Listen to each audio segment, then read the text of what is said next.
Welcome, everybody, yet another episode of the Wrestling vs. the World podcast. If you're enjoying your day, awesome. If not, well, let me tell you something, brother. It's time to wrap this shit up, because now it is time to review the fourth and final season of Hogan Knows Best. Fourth season, 11 episodes to go through. Let's finally close off this show once and for all.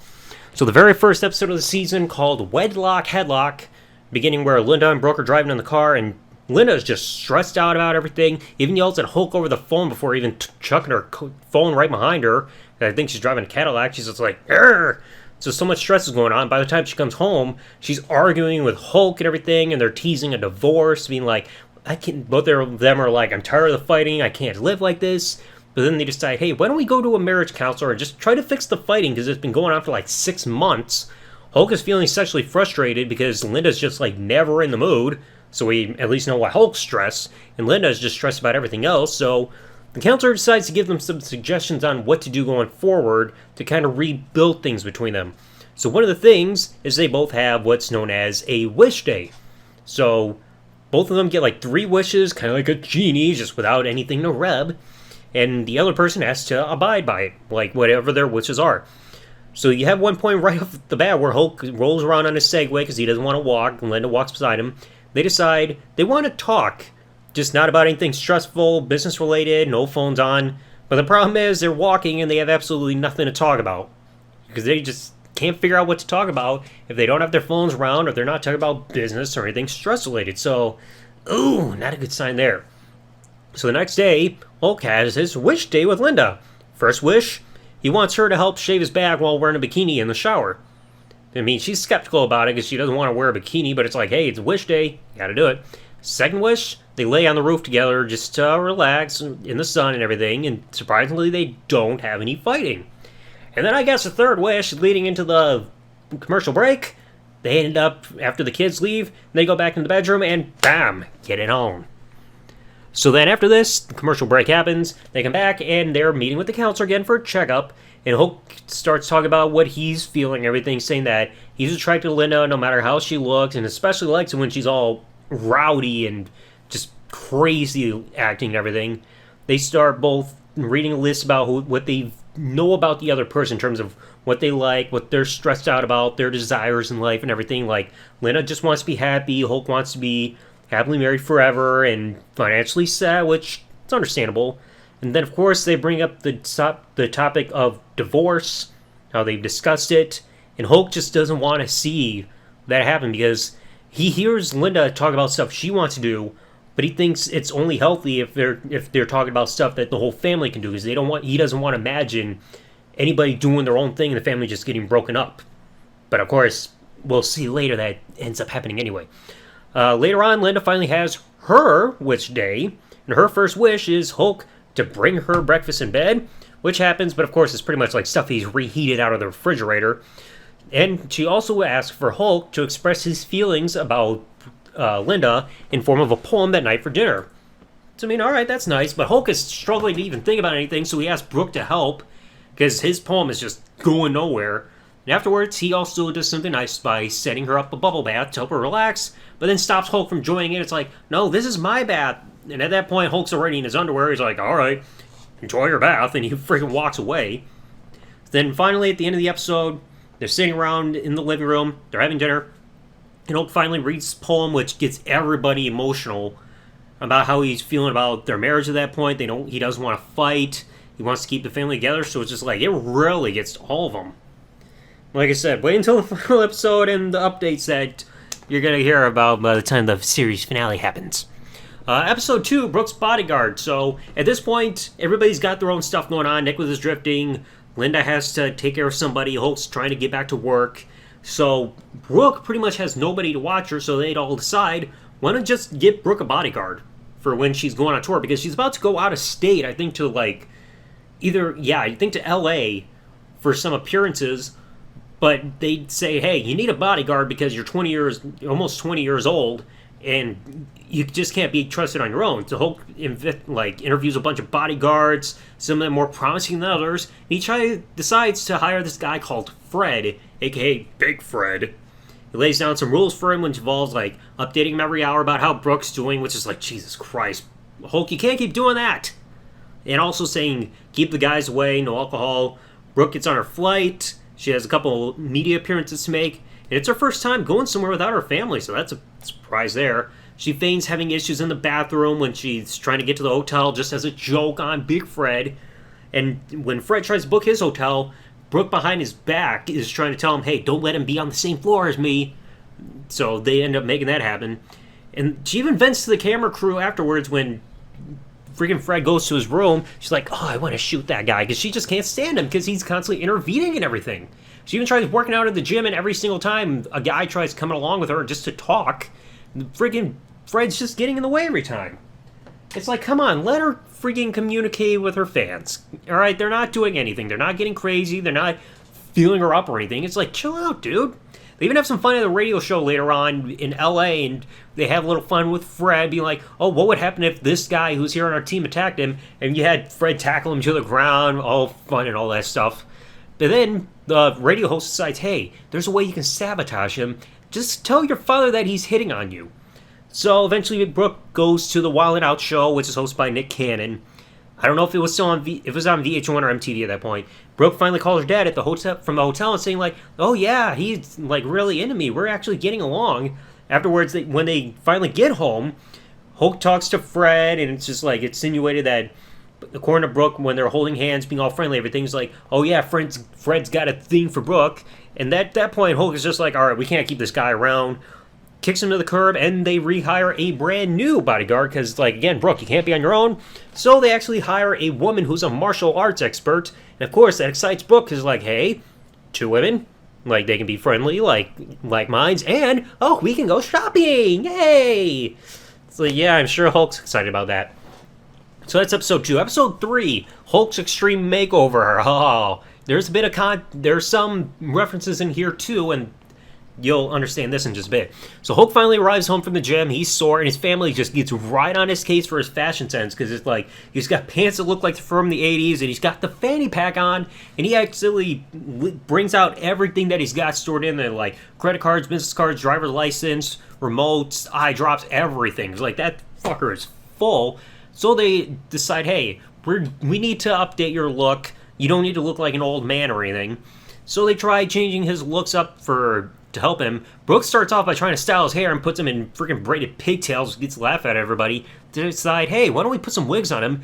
You even see Linda put a wig on him that she wore in his gym from the season 2 episode 8, Twilight of a God, when it seemed like she had a short haircut with that black headband on, but it turns out it's just a wig, so they actually brought that back for that whole thing. So then Hogan and Linda, they're going through the wardrobe, checking all these clothes and everything, and Linda for some reason has a jacket that looks like the prototype of Chris Jericho's light-up jacket that he would have when he came back to WWE in 2012, just without the lights. Like, oh, here's a little sense of what it could be. And they finally decide, hey, we're going to go shopping, update your look for at least a public image. So they go through different clothes stores. Some outfits that he ended up wearing make him look like a freaking soccer player because of the top and bottom choices. Hulk tries a button-up collar shirt, and even though Hulk's not really a collar guy, and he tries flexing his muscles, and he ends up ripping the back of the shirt, just trying to flex his arms forward, like, shh. And they're like, ah, boy. They even buy him a freaking man purse, and Hulk is like, a man purse? And when they try giving it to him, once they buy it and get out of the store, Hulk just takes that thing and throws it right in the nearby outdoor fountain. It's like, I am bringing around a freaking man purse. Then they also decide, hey, we're going to take you out for a spa day. He's getting everything done on him, like facials and all that. And unfortunately, Brook accidentally sees his weenie because he's trying to get ready to get dressed after taking a shower. And she's like, oh my god! It's like, he said get out. Golly, Brook, you don't fucking listen. Then Hulk goes to the gym, showing off his new makeover because he meets up with Al Green. You know, the same guy from the WXO. My name is Al Green. And Al approves of it, saying like, hey, this is a good new look for you. After returning home with Nick, Linda sees Hulk trying to go on the jet ski. She's like, no, you've got a hair appointment. But what they didn't tell Hulk was it's actually a hair medical restoration clinic. So they're trying to get hair back on his head. And Hulk is like, he's getting drawn on, getting put through computer technology, saying, hey, here's how you will look with this hairstyle or that hairstyle if your mustache would change. But Hulk is pissed off because he's tired of all the jokes and he just leaves. He's like, no, screw this. I mean, Hulk's been bald for like, what? Like since the 80s? Somewhere there, it's like he's used to it at this point. There's no point in working that. So, I mean, they worked with the new wardrobe, but he didn't want hair on his head. It's whatever. Episode 4, Keeping Up with Nick. Now, this is a bit of a disconnection theme type episode because Nick is hanging out with his friends, but Hulk just feels disconnected with Nick the whole time because it's like Nick is into all these different things, but Hulk can't relate, and he feels like he's losing his connection with his son.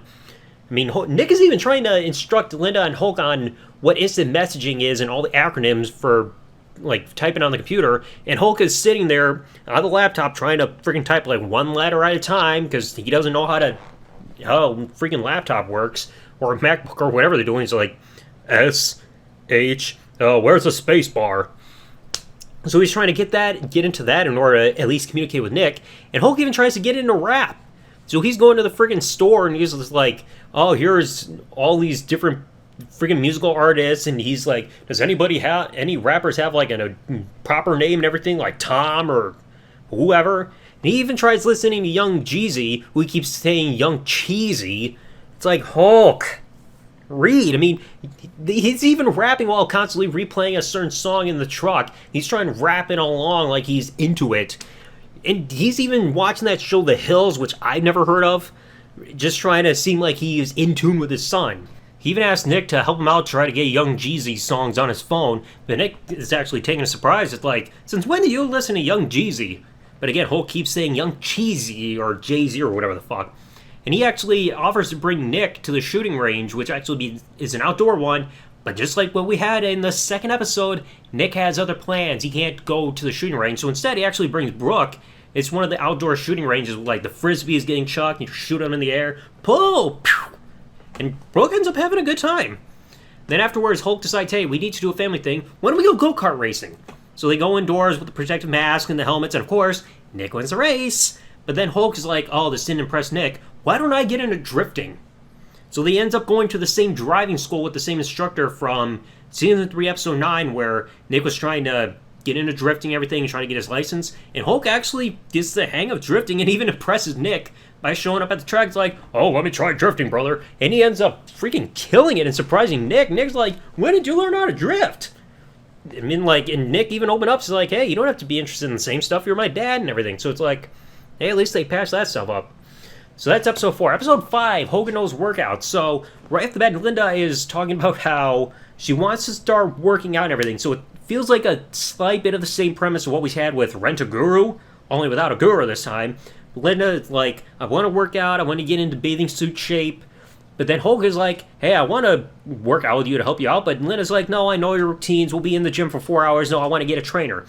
So they actually hire a trainer who, if you're watching Friends, you'll get this reference. He looks like a blonde Paolo. All right, the freaking Italian guy that freaking Jennifer Aniston, aka Rachel, was dating on the show for a bit. He looks like that guy, but with blonde hair the whole time. I think he was like Czechoslovakian. He's going through helping Linda with the workouts and everything. But his second time being there, he pisses off Hogan, saying that like he doesn't have a TV and wrestling to him was fucking fake. And at that point, Hulk was like, all right, get your ass out of my house. You wash your mouth. You don't call wrestling fucking fake. Get out of here. So that guy's gone. Then Linda and Brook decide, hey, since we don't have this trainer anymore, named Martin, I think his name was, let's go to classes at the gym. So they go through a female instructor. It's whatever. This woman was weird. And then they go to this male one who's almost like a comedian of sorts, like with all these different poses and acting like animals. Hulk even watched them and he shakes his head in disapproval. It's just like, oh, this is stupid shit. And then like 2 weeks later, after going through the classes, Linda checks her scale and it's like 182 pounds or something. She's like, I've gained 5 pounds since then. And she finally then decides, hey, all right, I'll let my husband help freaking train me in exercising. So they go through the gym and everything one day, and Linda's exhausted, and it's like, all right, you did upper body work this time. Now today we'll just work on legs to give that part a rest. And then after 2 weeks, Linda checks the scale again, and she's dropped about almost 15 pounds.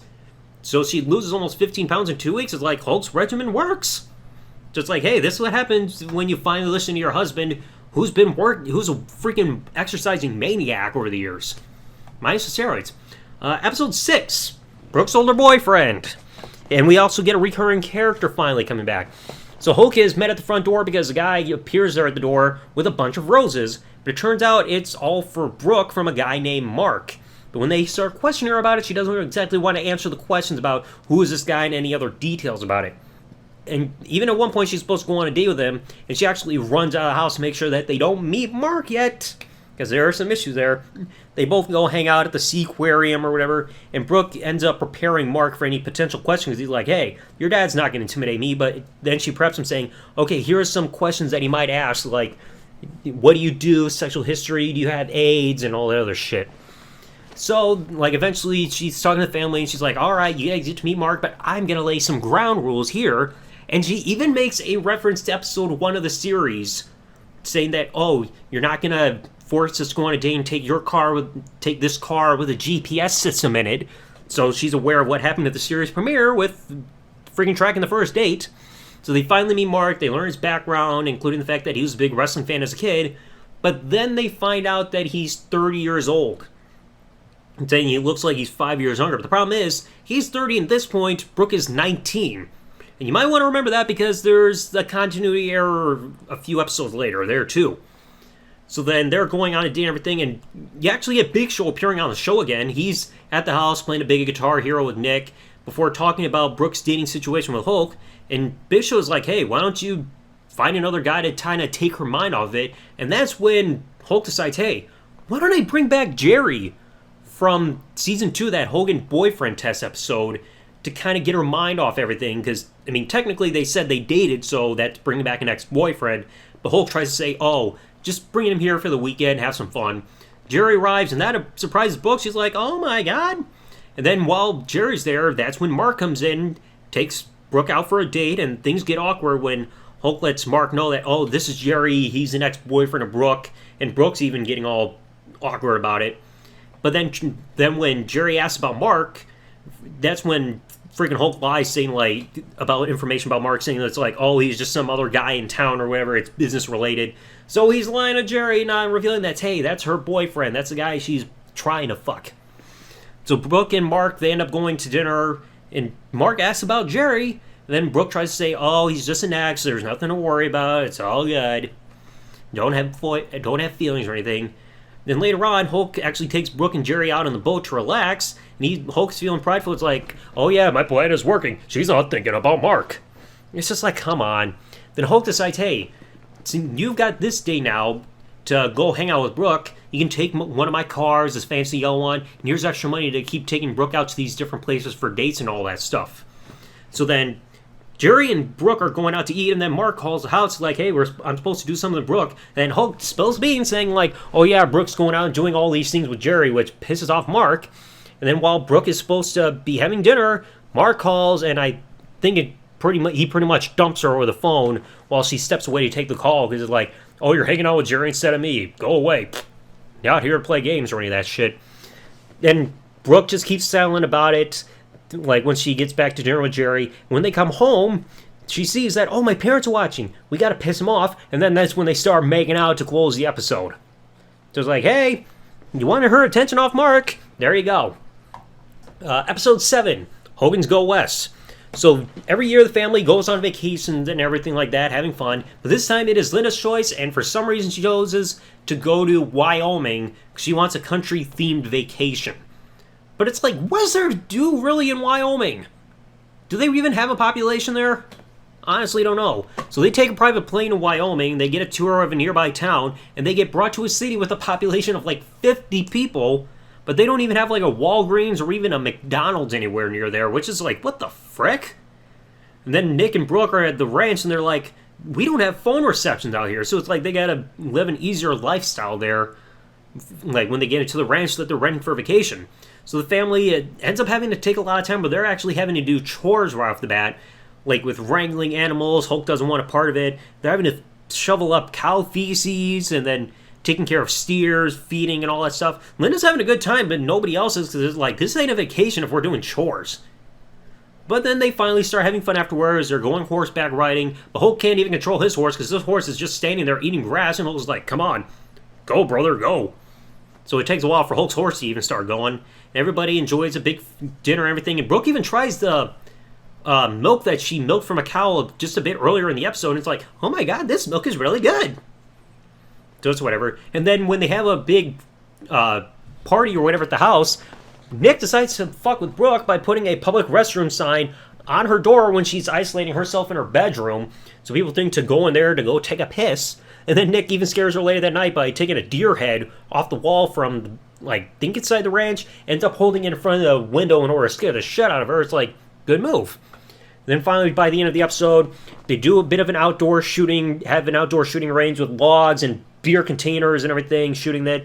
Brooke's the only one not wanting to do it, even though she's done shooting a bit before, but she doesn't want to be around guns. Everybody else is shooting like a revolver. It's like, yay, this worked. Well, it's either a revolver or a pistol. I'm not a gun expert. They're just shooting out alcohol containers, and they actually end up going fishing. But Nick screws up because he tries casting a line and gets stuck on a tree. Hulk's like, yeah, that's the biggest tree you've ever caught. And Brook just doesn't want to take part of it because it's like, oh my god, I'm killing and drowning worms. I can't do this. So, Brook doesn't even want to go fishing. Episode 8, Birds and the Bees. Oh, you can tell this is going to be a weird one. So Nick, Brook, and a friend of his, I think his name is Stax with a dollar sign at the end, are watching this like weird video. I think it was a Carmen Electra doing like a chair dance. Brook's like, I don't want to watch this. She tries to change the channel, but instead she's like, all right, I'll leave the room instead because it ain't my room.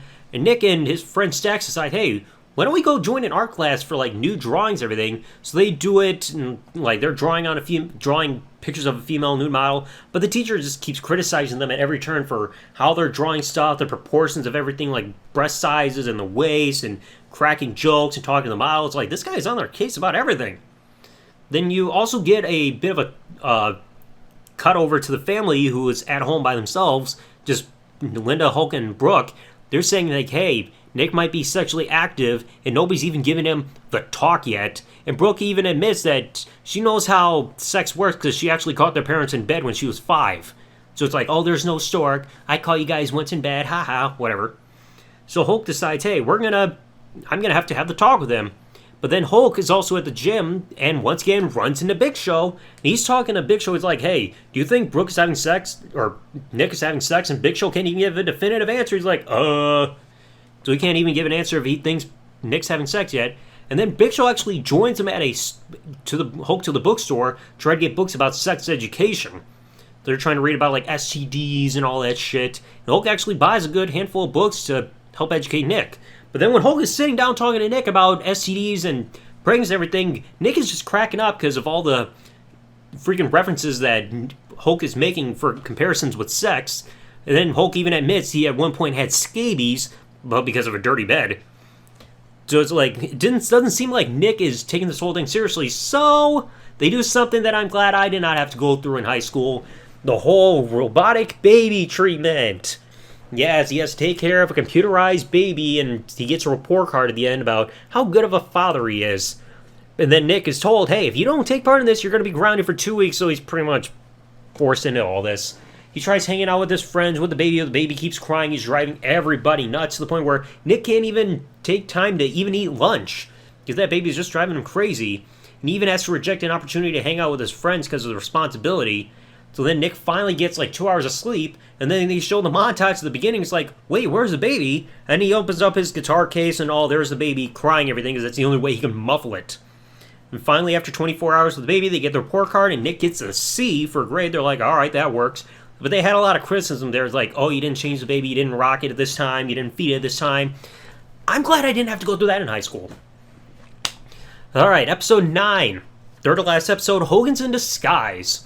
So, Brook has got a concert within like a 3-week time span at Universal Studios, and Nick and Brook want to go hang out at the theme park, but the problem is they're feeling like the family's going to get swarmed because, hey, they're the Hogans, they're celebrities and everything, and that's when Brook's hairdresser Danny decides, hey, here's an idea. Why don't you guys get disguises and prosthetics and everything so people can't recognize you in public? They're like, all right, that works. So the family agrees to, and then while they're at the hotel, Nick and his friend decide, hey, let's go swimsuit shopping because we didn't bring any because we want to go hang at the pool. They're like, hey, let's have some fun. Nick will choose his friend's swimsuit and vice versa.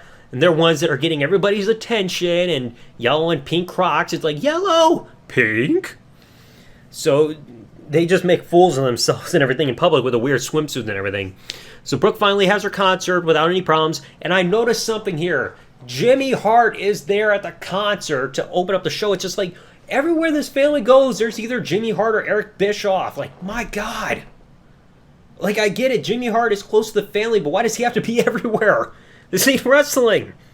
And then finally, the morning after the concert, the family goes through their transformations. They're a redneck family from Milwaukee. I know Hulk's name is like Frank. I don't remember Linda's name. I think Brook's name, I don't remember what it was. I think Clint was the name of Nick.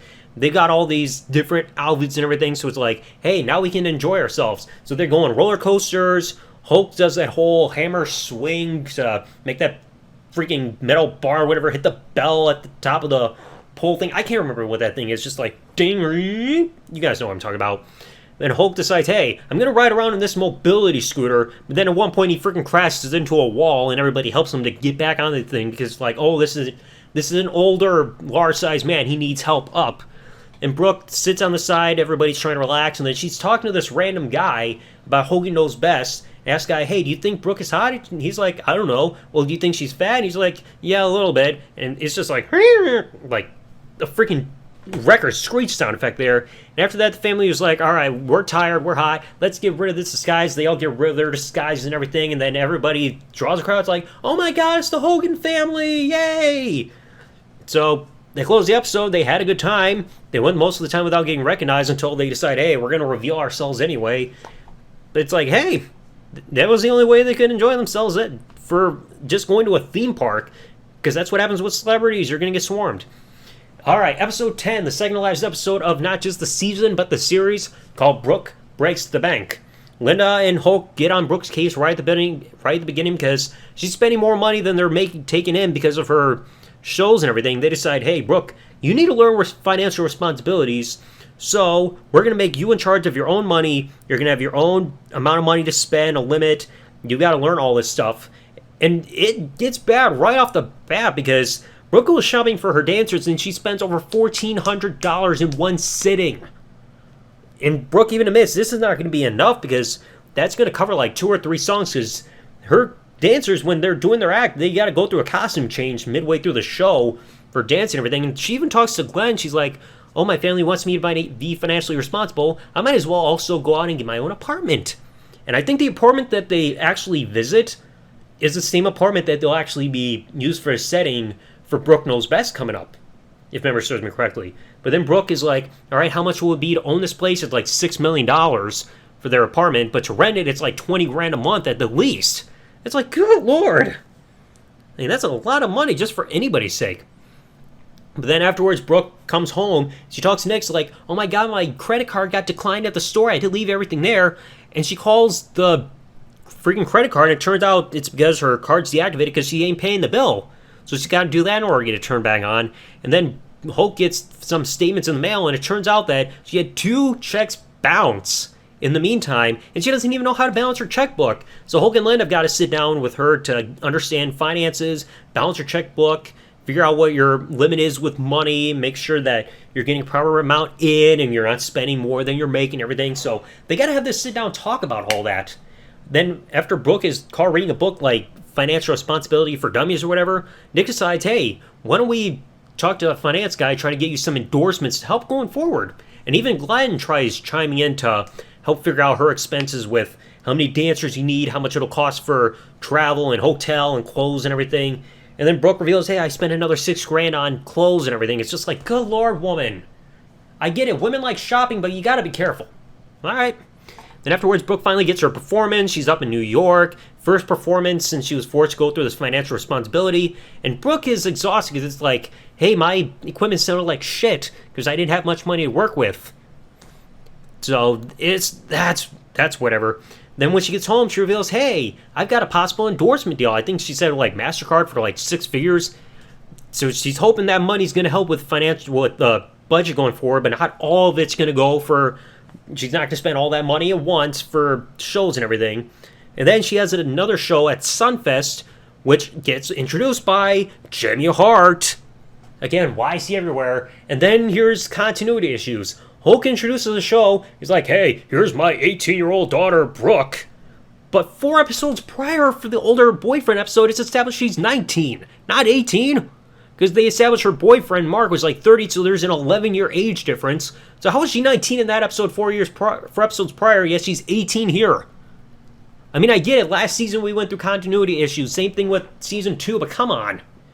But she finally gives her performance. It's all good. And Brook is like, we can't be cheap on equipment and everything. We can have a budget for the dancers and everything and travel and everything, but we can't be stingy on equipment because it affects the performance. So finally that's done. And now, folks, what ends up being the series finale, even though it's promoted as a season finale, Father of the Year. So Hulk gets a letter in the mail saying there's this foundation that wants to give him the Father of the Year award, and the family decides, hey, we're going to go back to Clearwater and visit Hulk's mom. And for the first time since the season 3 premiere, they finally return to their prior home that they just moved all their stuff out of. So they return to the home, they're sitting there. Hulk reunites with Bubba the Love Sponge, back when they were still friends, down at his gym, and Hulk even makes a call to check on his mother's condition, I think at whatever, a home or apartment, because apparently she had a stroke or whatever, so he's making sure that she's alright, and it turns out she's on oxygen to help her breathe, so you gotta get used to that. Hulk visits her and kind of tries to cheer her up by making jokes, and one woman even tried recognizing him before he met his mother again. He's like, oh, aren't you a famous wrestler? He's like, yeah, I'm Gorgeous George. Then he tries making some jokes to cheer her up, reveals to her, it's like, hey, I'm getting Father of the Year award for Father's Day, which is like, yay! And Hulk even takes her shopping. It's either a Walgreens or CVS. I know they're practically the same thing with the layout, but takes her to the store to get some shopping done, get some beer. He even secretly buys him a Father's Day card. So the next day, family gets together and they're like, oh, Mother, where should we take you for lunch or whatever? She decides, oh, let's go to Hooters.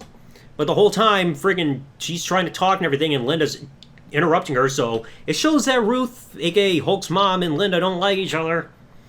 I mean, of course, there's that whole thing with in-laws, it's a common thing. Then Hulk gets his Father's Day card and a bunch of cashews, because, oh, here's your kind of Father's Day gift. But then they do something that kind of gets to Hulk, but then is a little iffy for his mother, too, because they return to his mother's home that she had lived in since 1950. So this is Hulk's childhood home. They find a truck that used to belong to Hulk when he was a kid, buried in the yard. They even they see how the house is still spruced up, and Hulk even visits the backyard, which turns out it was the very place where he spread his deceased father's ashes in. So that kind of gets to him by the time they get back home, like just looking back there again. And Hulk's mom doesn't even want to set foot in the house because it just makes her sad, remembering that she had been there for so long and so many memories there. But then before Hulk and them return home, they decide, hey, we're going to take Mom shopping, so they take her for jewelry and even go shopping at Fashion Bug, like, you want to buy this top or these shoes or these pants, so they go shopping, it's like, yay, give Mother the treatment and everything. And finally, the episode concludes where they go to the ceremony, Hulk's giving his speech about revisiting his childhood home with his kids, and even credits Linda for making him the parent that he is, saying that it's all about making sure you're a parent first and a friend second. Then they go to the hotel, and Hulk shows his appreciation for the family. But then he says something that doesn't age well. Hopefully next year, I'll win the Husband of the Year award. Yeah, and we know that wouldn't come to pass. And then the episode concludes where Hulk and Linda pretty much are going off screen to fuck. And that concludes not only Season 4 of Hogan Knows Best, but also the entire series. Now, what I've read, they were actually working on production for Season 5, because this series finale, what ended up being the series finale, aired in October, but then the stuff happened in December where Nick got into his serious accident, so the whole Scared Straight program ended up doing nothing for him in reality. And then a couple weeks later, Linda, who was out in freaking California for whatever reason at this point, files for divorce. Because apparently Hulk cheated during some point during production of the show. Hulk denies it, but at this point, Linda was like, this marriage is done, goodbye. And when all this stuff happened, they were like, yep, the show's canceled. So whatever they possibly filmed or produced for a 5th season, it's never come to light. But this was the end of the series. I mean, they promoted it as a season finale in commercials, but it's just like, that was pretty much it for Hogan Knows Best. 4 seasons. Let's see how many episodes. 43 between 4 seasons. But here's what it says on the Wikipedia page. It was reported that taping for an additional season of Hogan Knows Best halted in the summer of 2007 before it was finally determined that the show was canceled in early 2008 due to problems involving Nick, Linda, and Hogan. Hulk, because August 2007, that was when Nick went through his car accident. He's going through the whole thing like with legal stuff, getting arrested, and then a few weeks after Nick got arrested because of the whole speeding accident and everything, that's when Linda filed for divorce because it said that Hulk apparently cheated on a friend of freaking Brook and everything. It's just like, I don't know if that's true or not. Hulk says it's not true, but then again, you gotta remember, Hulk's known to be a liar, so I don't know whether to make heads or tails of that. But when you go through that with the divorce and Nick's legal stuff, that was pretty much it. And then even shortly after filing for divorce, Linda is hooking up with a 19-year-old guy. Like, really, Linda? Come on now. Well, yeah, that was pretty much it for Hogan Knows Best. October 21st, 2007, the show came to an official end for production. And after this, Hogan Knows Best ended up happening with a spin-off called Brook Knows Best. So, eventually I'm going to cover both seasons. One episode for season 1 and then another episode for season 2 of Hogan Knows Best. So, get ready for that. But like I said, I still need that series finale for Brook Knows Best. If anybody can get their hands on a video or link me to it, please let me know so I can get it properly done for season 2 for that show. But that's pretty much it. In terms of this season, best and worst episode, I would say the best episode for me, this one's a little hard to say because barely any episodes truly have a big standout episode. Trying to look through my notes here because I got like over 30 pages of notes for all 4 seasons. I'd have to say the best one, at least in terms of entertainment value, I'd probably have to say Hulk's Extreme Makeover because there are fun moments there. In terms of worst, like for episode I care the least about of this season, maybe the workout episode. Like, nothing really stood out other than that whole argument that Hulk had with the trainer early on. Or maybe the Go West episode, I don't know. I mean, it's one of those 2 episodes where I would say I care the least about. But anyway, folks, that's it. All 4 seasons of the Hogan Knows Best have been covered and reviewed here on the podcast. Hallelujah, that's done for after having to binge through all these episodes over the course of a few days. So anyway, let me know what you guys thought in the comment section below about Hogan Knows Best, whether it be Season 4 or the whole series in general. And at some point, like I said, I will get to Brook Knows Best. Like I said, all I need is that last episode, and I can properly do Season 2 for its own separate episode. And if anybody can get their hands on it or link me to it, please let me know, because I can't find that episode no matter where I look. It's either not available anywhere, nobody's posted it, or I'm trying to look for it and it's on a freaking website that says, oh, you can't watch it in your freaking country. I can't even find it on iTunes. The frick. Anyway, if you guys enjoyed today's episode, please remember to leave a like, comment what you thought below, subscribe with the bell turned on if you're watching this on YouTube, or follow if you're listening to this on any other service, and I will catch you all later. Thanks for listening, everybody. Like, comment, subscribe. Peace out, and good day, everybody.